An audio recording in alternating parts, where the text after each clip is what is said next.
GMAT and GRE Test Center Do's and Don'ts. Hello, dear learners.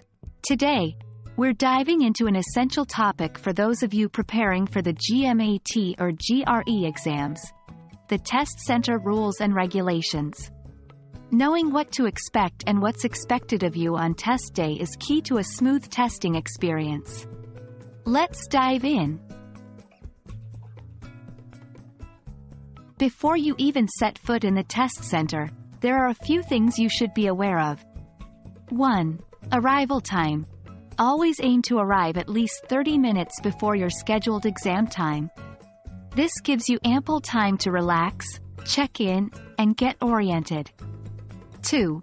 Personal belongings. Typically, personal items, including bags, phones, and notebooks, are not allowed in the testing room.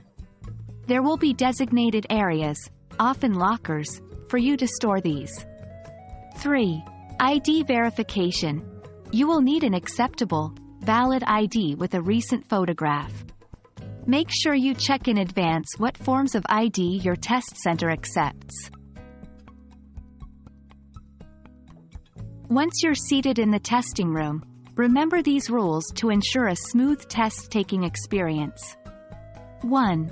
Stay seated. Once the test begins, you're generally expected to remain in your seat.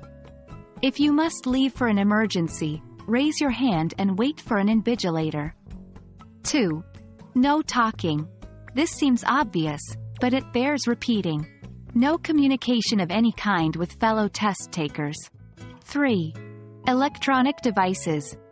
All electronic devices, especially mobile phones, should be switched off and stored in the designated areas. Having a phone on you can lead to disqualification. 4. Use of scratch paper. For many test centers, you'll be provided with scratch paper or a whiteboard for calculations. Never remove these from the testing room, and always return them at the end. If your test includes breaks or when you finish. 1. Following procedures. Always follow the test center's procedures for breaks. This might mean signing out when you leave the room and signing back in when you return. 2. Time management. Breaks are typically very short. Prioritize restroom visits and hydrating, but try to return quickly to ensure you're not rushed during the next section. 3. At the end, when you've finished your test, raise your hand and wait for an invigilator. They will guide you through the checkout procedure and returning any materials. And that wraps up our discussion on the rules and regulations for GMAT and GRE test day. Remember, being well prepared isn't just about studying hard. It's also about understanding the logistics of test day. Best of luck, and we hope this video has been helpful in your preparation journey.